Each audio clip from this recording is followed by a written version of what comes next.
Baik, bismillahirrahmanirrahim. Assalamualaikum warahmatullahi wabarakatuh. Selamat pagi dengan saya Taufik Ismail Siregar di sini. Jadi di pagi hari yang berbahagia ini, alhamdulillah, terima kasih kepada Allah Subhanahu wa taala yang sudah memberikan kita rezeki sehingga dapat berkumpul di ruang Zoom yang berbahagia ini melalui platform-platform media. Tidak lupa kita sampaikan salawat dan salam atas junjungan Nabi besar Muhammad Shallallahu Alaihi Wasallam. Baik teman-teman, di sini saya akan menjelaskan tentang SDLC System Requirement. Jadi dengan proyek yang sedang kami lakukan yaitu sistem antrian rumah sakit. Saya sudah menyiapkan bahan presentasi yang akan saya share sebentar ya. Nah, baik, di sini saya sudah share tentang mana nih kok nggak ini? Tentang tahapan siklus hidup pengembangan sistem atau SDLC dengan studi kasus sistem antrian rumah sakit berbasis web. Presentasi ini nantinya diharapkan presentasi ini akan membahas tentang tahapan SDLC dalam pengembangan sistem antrian rumah sakit. Ya, diharapkan nanti dapat menjadi bahan untuk pembelajaran dari pengerjaan proyek yang kami lakukan. Baik teman-teman semua, jadi SDLC adalah Software Development Life Cycle atau siklus hidup pengembangan sistem. Merupakan rangkaian tahapan sistematis dalam membangun perangkat lunak, mulai dari perencanaan, perancangan, implementasi, hingga pengujian. Pada proyek ini, SDLC digunakan untuk merancang dan mengembangkan sistem antrian rumah sakit berbasis web yang dapat digunakan secara online dan real-time oleh admin rumah sakit tanpa melibatkan login pasien. Selanjutnya, requirement gathering. Di sini terbagi dua, ada fungsional dan non-fungsional. Tahapan awal ini bertujuan untuk memahami dan merumuskan kebutuhan pengguna atau user requirement, baik dari segi fungsional maupun non-fungsional. Sumber kebutuhan diperoleh dari analisis masalah di lapangan dan observasi terhadap sistem antrian konvensional. Dengan kebutuhan fungsional, di sini ada generate otomatis. Jadi admin dapat mencatat jadwal temu pasien tanpa perlu detail akun pasien, yang kemudian sistem menghasilkan nomor antrian secara otomatis dan menampilkannya di layar. Kemudian admin panggil pasien via TTS. Jadi admin dapat memanggil antrian dan sistem akan menyuarakannya dengan menggunakan text to speech. Kemudian terdapat halaman screen tampilan pasien yang menunjukkan antrian secara real time dan sistem menyimpan riwayat antrian untuk keperluan dokumentasi internal rumah sakit. Ada riwayat antrian. Selanjutnya kebutuhan non-fungsional di sini, sistem harus berbasis web dan dapat diakses online. Tidak memerlukan integrasi dengan sistem eksternal atau login pasien. Dan UI dan UX sederhana, bersih, dan mudah digunakan. Performa ringan dapat diakses dari berbagai perangkat dan data yang tersimpan dengan aman di basis data internet rumah sakit. Nah, analisis masalah dari sistem antrian ini, sistem antrian manual yang sebelumnya digunakan itu menimbulkan antrian fisik yang tidak efisien dan memperlambat layanan. Jadi kebutuhan akan sistem digital yang otomatis, efisien, dan tidak bergantung pada login pasien itu menjadi sangat penting. Nah, selanjutnya desain di sini. Yang pertama itu ada activity diagram. Di tahap desain ini termasuk penggunaan diagram UML, itu merupakan proses perancangan sistem berdasarkan kebutuhan yang telah dihimpun. Jadi diagram UML digunakan untuk memodelkan struktur dan perilaku sistem agar lebih mudah dipahami dan diimplementasikan. Yang pertama itu ada activity diagram.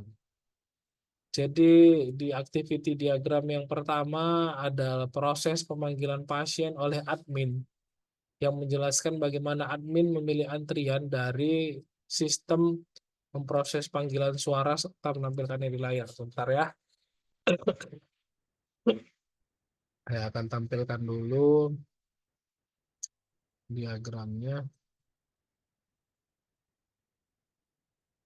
Nampak nggak? Nampak ya. Jadi proses pemanggilan pasien oleh admin di sini bisa kita lihat mulai login ke sistem, melihat daftar antrian, memindai QR code valid, jika valid akan memverifikasi kedatangan pasien, jika tidak akan menginformasikan ke pasien. Dan selanjutnya memperbarui status antrian. Selanjutnya proses pengambilan nomor antrian oleh pasien yang otomatis, nomor tanpa perlu login seperti yang saya sampaikan tadi. Di sini dia mulai login, kemudian dia pilih dokter dan jadwal. Kemudian ada opsi apabila jadwal tersedia maka ambil nomor antrian, apabila jadwal tidak tersedia maka dia harus pilih ulang. Dan apabila dia setuju, apabila dia ada tersedia akan mendapat QR code yang langsung datang ke lokasi. Apabila dia sampai maka lanjut ke loket dan melaksanakan proses hingga selesai. Apabila tidak, status antriannya batal. Kemudian pengelolaan jadwal oleh admin. Di sini menampilkan alur kerja admin dalam mengatur jadwal dan memverifikasi data pasien secara sederhana. Dimulai selanjutnya login ke sistem dan di mengelola data pasien menunya ada menambah pasien baru, memperbarui data pasien, menghapus data pasien, atau mengatur jadwal dokter dan loket. Selanjutnya bisa melihat laporan antrian dan selesai. Selanjutnya kelas diagram. Kelas diagram ini dia difungsikan untuk mendeskripsikan struktur data dalam sistem seperti tabel jadwal, nomor antrian, dan riwayat. Wah, hampir ini ya. Sebentar dulu, saya matikan dulu, nanti takutnya mati tiba-tiba dia.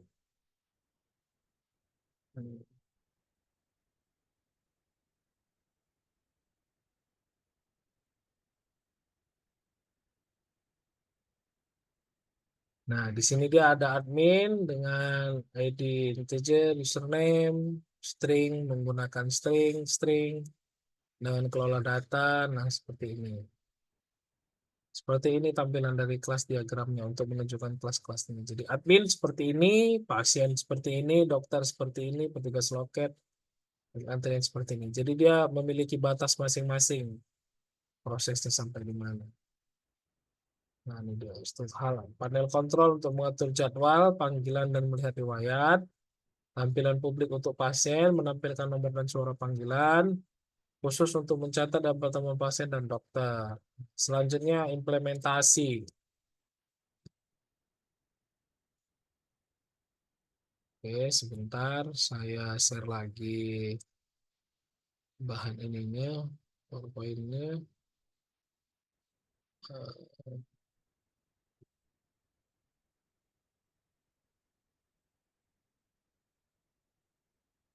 Nah, kemudian tahapan implementasi.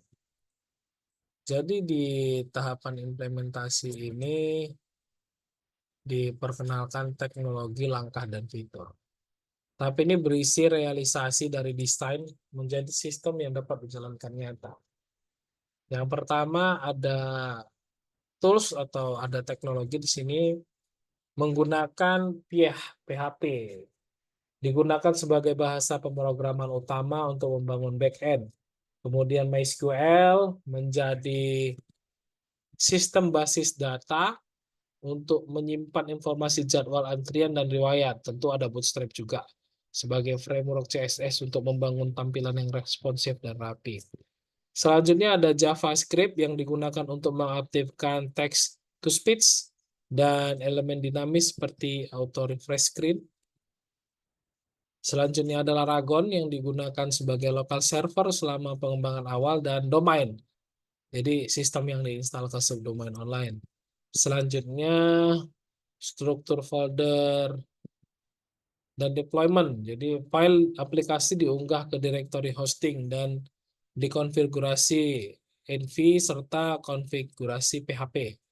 Kemudian setelah di setup, database diimpor ke hosting melalui phpMyAdmin, diupload, diimpor. Selanjutnya semua path dan link disesuaikan dengan nama domain baru. Kemudian dia dikonfigurasi.